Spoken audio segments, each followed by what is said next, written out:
You know, because I wanted to put him down a little bit.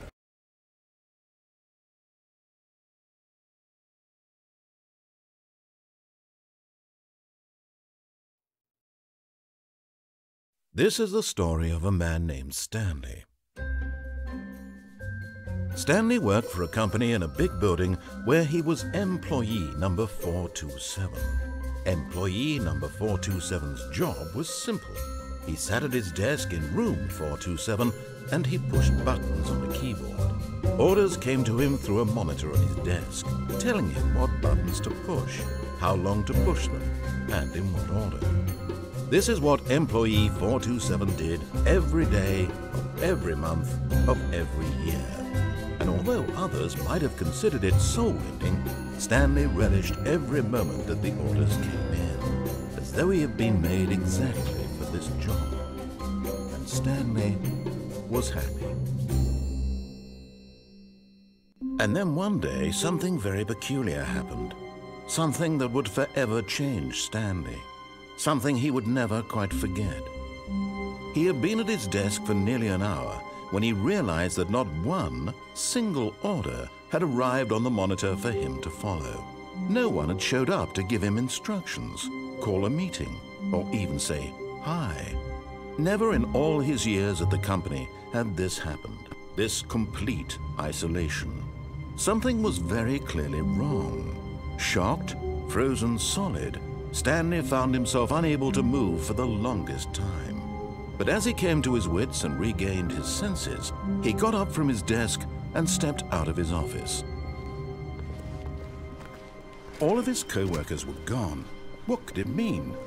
Stanley decided to go to the meeting room. Perhaps he had simply missed a memo.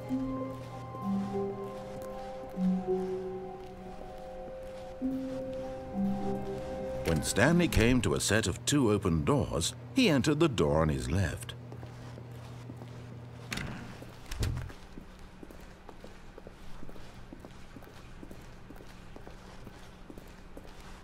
Yet there was not a single person here either.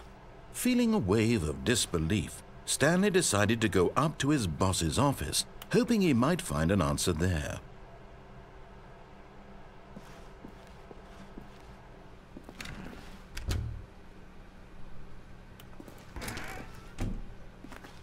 Stanley stepped into the broom closet, but there was nothing here, so he turned around and got back on track.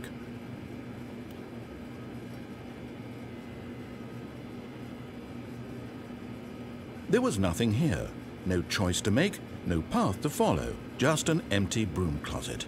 No reason to still be here.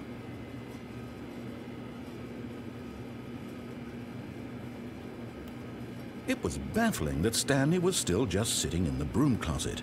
He wasn't even doing anything.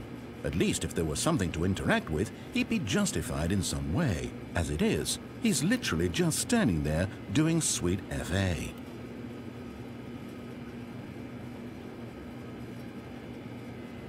Are you really still in the broom closet? Standing around doing nothing? Why? Please offer me some explanation here. I'm genuinely confused.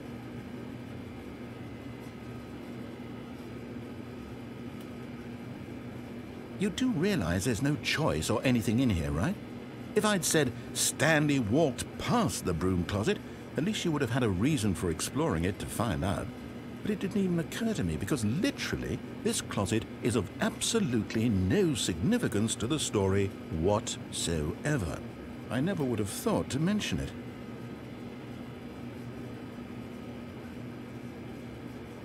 Maybe to you this is somehow its own branching path.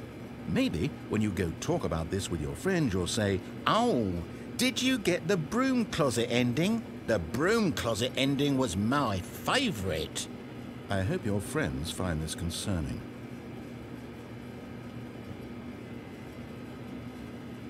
Stanley was fat and ugly and really stupid.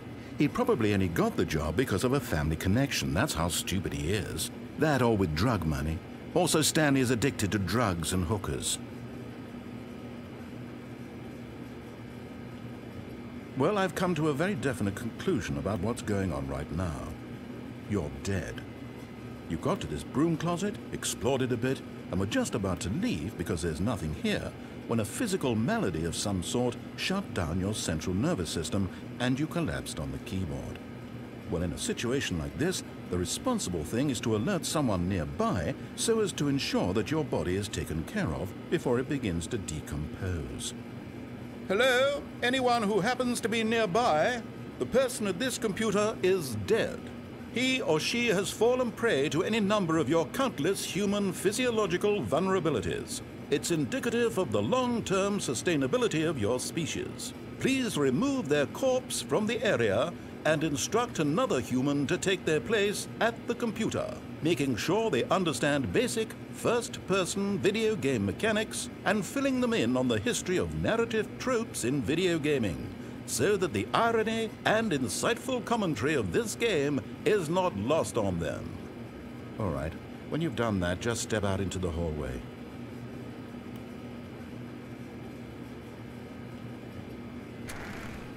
Ah, second player, it's good to have you on board. I guarantee you can't do any worse than the person who came before you. That's the broom closet ending, everybody. Thanks for watching.